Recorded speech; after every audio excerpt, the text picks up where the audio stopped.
بسم اللہ الرحمن الرحیم۔ السلام علیکم ورحمۃ اللہ وبرکاتہ۔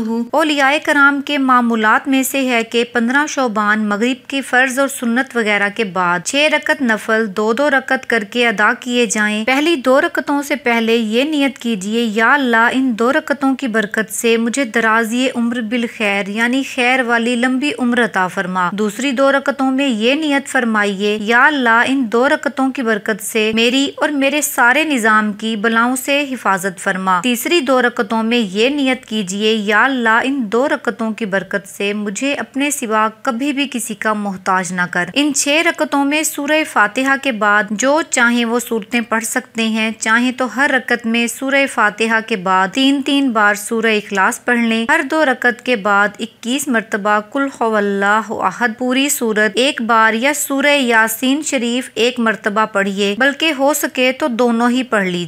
یہ بھی ہو سکتا ہے کہ کوئی ایک شخص بلند آواز سے سورہ یاسین شریف پڑھے اور دوسرے سارے گھر والے خاموشی سے خوب کان لگا کر سنیں۔ اس میں یہ خیال رہے کہ سننے والا اس دوران زبان سے یاسین شریف بلکہ کچھ بھی نہ پڑھے، اور یہ مسئلہ خوب یاد رکھیے کہ جب قرآن کریم بلند آواز سے پڑھا جائے تو جو لوگ سننے کے لیے حاضر ہیں ان پر فرض عین ہے کہ چپ چاپ خوب کان لگا کر سنیں۔ انشاءاللہ تعالی رات شروع ہوتے ہی ثواب کا انبار لگ جائے گا۔ ہر بار سورہ یاسین شریف کے بعد دعائے نصف شعبان بھی پڑھیے۔ انشاءاللہ تعالی پورا سال آپ کے لیے برکتوں اور رحمتوں کے دروازے کھلے رہیں گے۔